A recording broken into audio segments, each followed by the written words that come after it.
मेरे प्यारे साथियों, आज हम लोग देखेंगे कि प्रकाश का परावर्तन क्या है और इसके बाद इससे संबंधित प्रकाश के परावर्तन के नियम को भी समझेंगे, जो बहुत ही इंपॉर्टेंट है परीक्षा की दृष्टि से। समझे? हम लोगों ने पिछला वीडियो में समझा था, छोटी छोटी परिभाषा को समझा था कि भौतिकी किसे कहते हैं, फिर प्रकाश स्रोत के बारे में समझा था, फिर किरण पुंज के बारे में समझा था, और आज जो हम लोग समझेंगे प्रकाश के परावर्तन के बारे में। समझ पा रहे हैं मेरी बात को? आइए समझते हैं प्रकाश के परावर्तन के बारे में। प्रकाश का परावर्तन किसे कहते हैं? तो परावर्तन मतलब होता है टकरा कर वापस लौटना। अगर प्रकाश कोई सतह मतलब यानी कि कोई चिकनी सतह से, देखिए खुरदुरा सतह यानी कि खुरदुरा मतलब समझे गाढ़ा गुड़ी, अगर गाढ़ा गुड़ी सतह से टकराएगी तो वापस लौटवे नहीं करेगी, तो प्रकाश का परावर्तन ही नहीं होगा। तो जब प्रकाश किसी चिकनी सतह से टकरा कर वापस लौटती है तो उसे हम लोग इस घटना को प्रकाश का परावर्तन कहते हैं। तो एकदम सिंपल भाषा में बोलना है, जब प्रकाश किसी सतह से टकराकर वापस लौटने की प्रक्रिया को प्रकाश का परावर्तन कहते हैं। प्रकाश आइलो तो फिर टकरा के गइलो, दैट आर कॉल्ड प्रकाश का परावर्तन, यानी कि that are called reflection of light. समझ पा रहे मेरी बात? तो वही लिखे हैं, प्रकाश के किसी चिकने सतह से टकराकर वापस लौटने की प्रक्रिया को प्रकाश का परावर्तन कहते हैं। समझ पा रहे मेरी बात को? अब देखिए, कोई भी वस्तु हमें दिखाई देता है, ऐसे समझिए कोई भी वस्तु, ये सूर्य वस्तु, ये क्या है, इस लाइन में क्या छिपा है, तो देखिए मान लीजिए कोई वस्तु है, कोई भी वस्तु है, ये वस्तु है, ये हमारा आंख है, ये हमारा आंख है। तो हमें दिखाई कब देगा जानते हैं? ये सूर्य महोदय है, इससे प्रकाश आए तो इससे जब टकराएगा और फिर मेरे आंख के पास जाएगा तो टकरा कर वापस लौट रहा है, टकरा कर क्या हो रहा है, वापस लौट रहा है, तभी हमको दिखाई देगा। अगर टकरा कर वापस नहीं लौटेगा तो प्रकाश का परावर्तन नहीं होगा, वो चीज हमें अंधा मतलब वो चीज हमें काला दिखाई देगा, यानी कि दिखेगा ही नहीं। आई मेरी बात समझ में? तो जब प्रकाश किसी वस्तु से टकराई और टकरा कर यहां से आई और फिर टकरा कर वापस लौटी, मेरे आंख के पास आई, यानी कि मेरा ये जो टकरा कर कहां बनी, इसका प्रतिबिंब इमेज कहां बना, रेटिना में, आंख के रेटिना। ये रेटिना क्या होता है हम चर्चा करेंगे, ऐसे समझिए ना। अभी हटाइए रेटिना फेटिना, कुछ नहीं होता, हटाइए रेटिना। तो जब प्रकाश आई, वस्तु से टकराकर आंख के पास गई तो वो प्रतिबिंब बना, तभी हमको वस्तु दिखेगा, अन्यथा वो वस्तु नहीं दिखेगा। तो कहा गया कि कोई भी वस्तु हमें प्रकाश के परावर्तन के कारण ही दिखाई देता है। अगर प्रकाश का परावर्तन नहीं होगा तो वो वस्तु हमें दिखाई नहीं देगा। आई मेरी बात समझ में? अब देखिए, प्रकाश के परावर्तन को हम लोग ऐसे चित्र के माध्यम से, तो एक किरण आई और ये सतह है, चिकनी सतह है, इस पर टकरा कर फिर वापस लौट गई। तो देखिए जो किरण आई, तो इन्हें बोले आइलो किरण गईलो किरण, ऐसे नहीं, उसका भी नाम है फिजिक्स में। तो इसका नाम है आपतित किरण। इसका नाम क्या है? आपतित किरण। और जो किरण, देखिए ऐसे याद रखिए, अ से आने वाली किरण और आने वाली किरण, आ से आने, अ से आना, अ से आपतित, याद रहेगा। और जो वापस लौटी टकराकर, उस किरण को हम लोग बोलते हैं परावर्तित किरण। परावर्तित किरण। और जिस बिंदु पर आई किरण आई और यहां से टकराकर लौटी, इस बिंदु को कहते हैं हम लोग आपतन बिंदु। क्या बोलते हैं? आपतन बिंदु। ठीक है। और यहां से एक हम लोग सीधा लंब डालते हैं, सीधा सीधी एक लंब डालते हैं, जिसे हम लोग अभिलंब कहते हैं। इसको क्या बोलते हैं? अभिलंब कहते हैं। अभिलंब इंग्लिश में नॉर्मल कहा जाता है। और यहां से कोण आई होता है, यहां कोण आई होता है, कोण आर होता है। हम इसके बारे में विस्तार से चर्चा करेंगे। सबसे पहले आप इसको एक बार स्क्रीनशॉट लीजिए आराम से। प्रकाश का परावर्तन हमें बताया कि प्रकाश जब प्रकाश कोई आती है, किसी सतह से टकराती है और लौट कर जाती है, इसे प्रकाश का परावर्तन कहते हैं। ठीक है। अब ध्यान से समझिएगा थोड़ा सा। देखिए, यानी कि हमको अगर कोई वस्तु दिख रहा है तो प्रकाश के परावर्तन के ही कारण कोई वस्तु मतलब प्रकाश आई और उस वस्तु से टकरा कर और मेरी आंख तक पहुंची, तभी हमको वो वस्तु दिख रहा है। अगर कोई चलते लड़की तभी दिखता है जब प्रकाश जो है आंख से जाती है और उस लड़की से टकरा कर और आती है, तभी हमें कोई वस्तु दिखाई देता है। आंख से नहीं जाती मतलब सूर्य से हमारे, तभी दिखाई देता है। समझ पा रहे? और तब जो है अपना कांड करना शुरू करते हैं। तो उसी तरह है प्रकाश का। अब देखिए यहाँ एगो डायग्राम बनाया, देखिए हम हैने से हैने लिखते हैं, यहाँ इधर से हम तनी उल्टा चलते हैं। तो देखिए ये डायग्राम समझिए, एक चिकना सतह है, इसको हम लोग परावर्तक पृष्ठ भी कहेंगे। क्या बोलेंगे? सतह, या नहीं तो सतह को ही पृष्ठ दूसरी भाषा में बोलते हैं, या परावर्तक पृष्ठ भी कहेंगे इसको। परावर्तक पृष्ठ, परावर्तक पृष्ठ मतलब होता है कि जिसमें प्रकाश आई और टकरा कर लौटी, उसको हम लोग परावर्तक पृष्ठ कहते हैं। जिस सतह से, ये मान लीजिए ये हाथ जो है, ये हाथ, ये सतह है, ये पृष्ठ है, इधर से ये प्रकाश आई और इधर से ऐसे टकरा कर गई, तो ये जो पृष्ठ है, ये जो सतह है, इस ससुरे को कहा जाता है परावर्तक पृष्ठ। समझ पा रहे हैं मेरी बात को? तो जो किरण आई उसे आपतित किरण कहते हैं। तो हम इधर भी परिभाषा लिखे हैं, तो परावर्तक पृष्ठ पर आने वाली किरण को आपतित किरण कहते हैं। इंग्लिश में आपतित किरण को इंसिडेंट रे कहा जाता है। तो देखिए एकदम ध्यान से समझिए, तो कहां आई किरण? तो परावर्तक पृष्ठ पर आई। तो परावर्तक पृष्ठ पर आने वाली किरण को आपतित किरण कहते हैं। समझ पा रहे हैं? अ से आपतित, अ से आना। तो कहां आना? परावर्तक पृष्ठ पर। तो परावर्तक पृष्ठ पर आने वाली किरण को इंसिडेंट रे यानी तो आपतित किरण कहते हैं। ये परिभाषा हमारा कंप्लीट हो गया। अब दूसरा परिभाषा देखिए, ये किरण आई और फिर ये लौट कर चली गई, तो हम कह सकते हैं कि तो परावर्तक पृष्ठ पर टकरा कर लौट कर जाने वाली किरण को, टकरा कर लौट कर जाने वाली किरण को परावर्तित किरण कहते हैं। परावर्तित मतलब होता है लौटना, तो वही लिखे हैं कि परावर्तक पृष्ठ से टकरा कर लौटने वाली किरण को परावर्तित किरण कहते हैं। और परावर्तित किरण को हिंदी में, इंग्लिश में बोलते हैं रिफ्लेक्टेड रे, रिफ्लेक्टेड रे कहा जाता है। समझ पा रहे हैं? तो ये भी परिभाषा कंप्लीट। चलिए एकदम ध्यान से सुनिए, आपतित किरण परावर्तक पृष्ठ पर, यानी कि जो किरण आती है उसे आपतित किरण, जो टकरा कर जाती है उसे हम लोग परावर्तित किरण कहते हैं। समझ पा रहे हैं मेरी बात को? अब तीसरा जो है ये आपतन बिंदु, ये आपतन बिंदु मतलब जिस बिंदु पर किरण आए उसे आपतन बिंदु कहेंगे। अब देखिए तीसरा चीज है अभिलंब। ये ससुरे अभिलंब को इंग्लिश में नॉर्मल कहते हैं। तो ये अपने मन से डालते हैं। तो आपतित किरण और परावर्तित किरण, आपतित किरण और परावर्तित किरण जहां मिलती है वहां खींची गई एक कल्पना, ये अपने मन से खींचे हुए हैं, कल्पना किए हुए हैं। कल्पना मतलब काल्पनिक चीज, इमेजिनरी, इमेजिन कीजिए। तो मान लीजिए हम अगर पक्षी होते तो आसमान में उड़ते, तो हम इमेजिन किए हैं, यानी कि हम कल्पना किए हैं, नहीं ना? समझ पा रहे कि नहीं? तो ये काल्पनिक रेखा है। काल्पनिक रेखा मतलब सोचा हुआ रेखा है।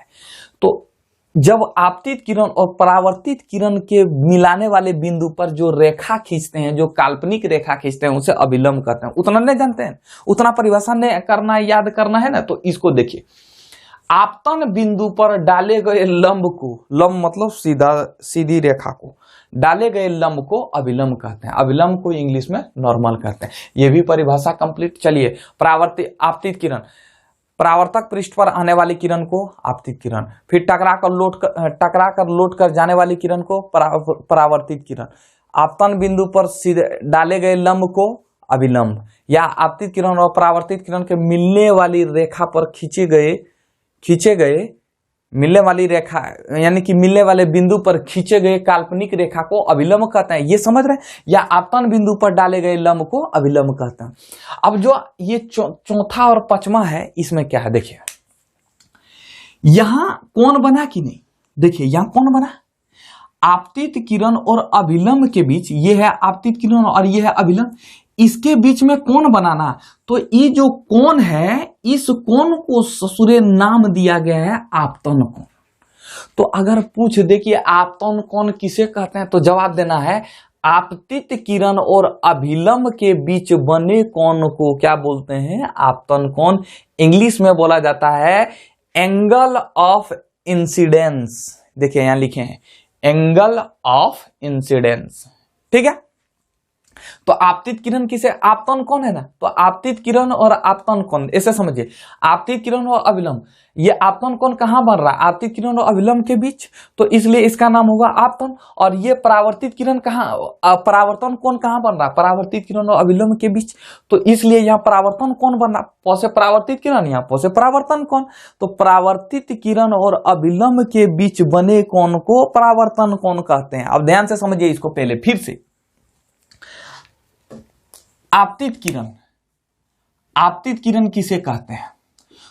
आपतित किरण, आने वाली किरण को आपतित किरण। आपतन कोण किसे कहते हैं? तो आपतित किरण और अभिलंब, आपतित किरण और अभिलंब के बीच बने कोण को आपतन कोण कहते हैं।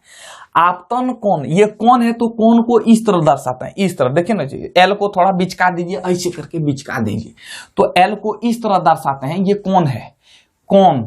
और किससे दर्शाते हैं? आई से, कोण आई। आपतन कोण को किससे दर्शाते हैं? कोण आई से। और परावर्तन कोण को किससे दर्शाते हैं? कोण आर से। यानी कि परावर्तन कोण को किससे दर्शाते हैं? कोण आर, सॉरी कोण आर से, ठीक है, मिटा देते हैं। तो पूछेगा कि बता भैया परावर्तन कोण किसे कहते हैं? तो परावर्तित किरण और अभिलंब के बीच बने कोण को परावर्तन कोण कहते हैं। हमने ये पांचों परिभाषा कंप्लीट कर दिया और ये फिगर को भी मैंने कंप्लीट कर दिया। उम्मीद करते होंगे आप समझे होंगे। अगर समझे हैं तो स्क्रीनशॉट लेने की कृपा करें।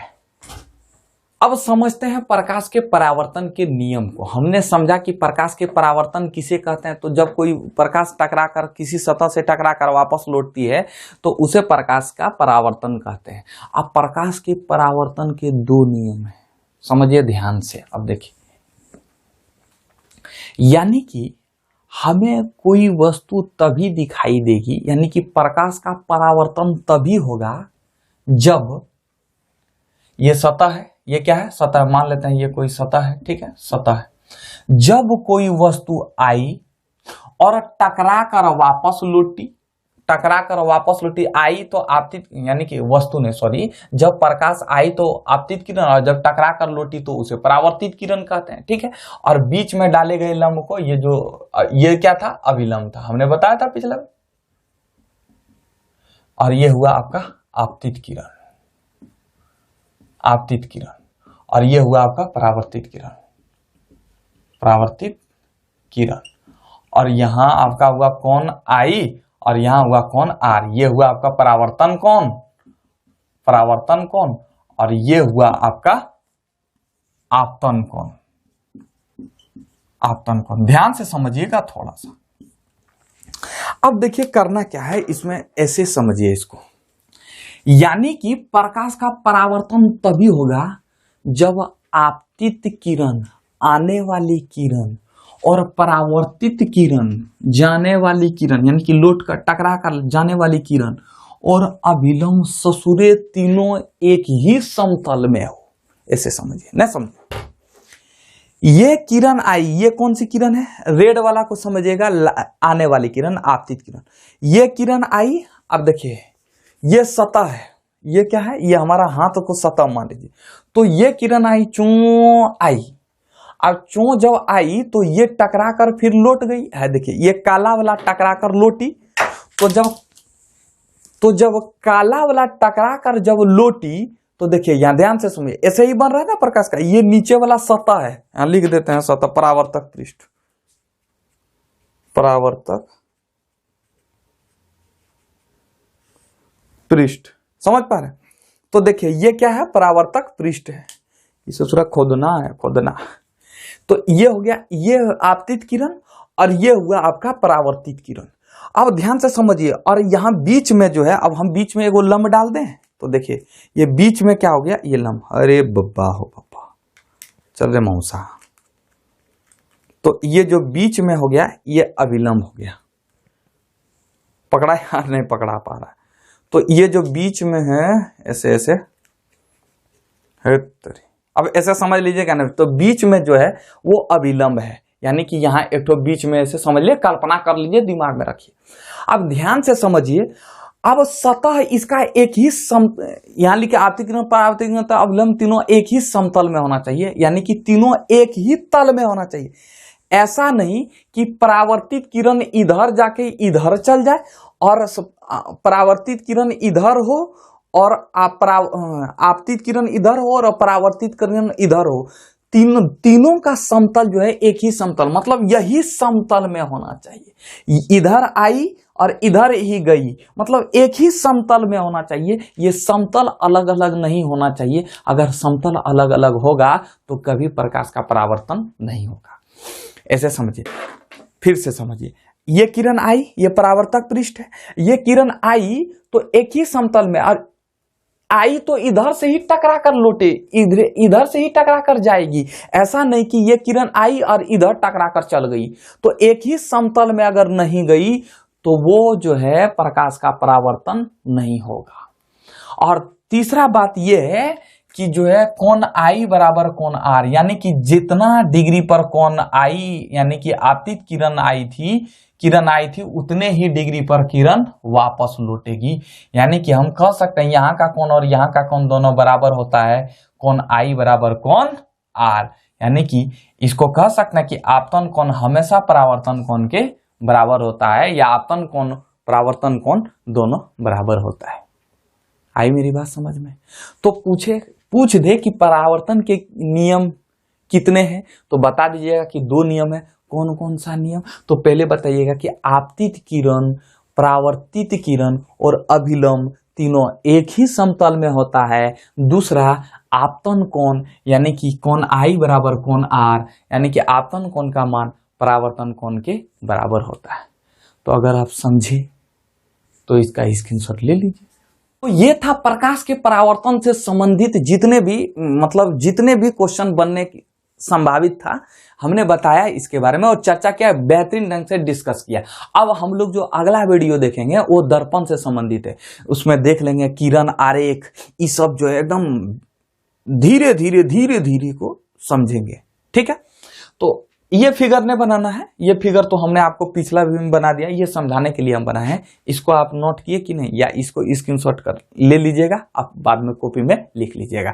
तो बस आज इतना ही था और उम्मीद करते हैं पिछला वीडियो आप एंजॉय करके देखे होंगे, और मिलते हैं नेक्स्ट वीडियो में। तब तक खुश रहिए, मस्त रहिए, धन्यवाद।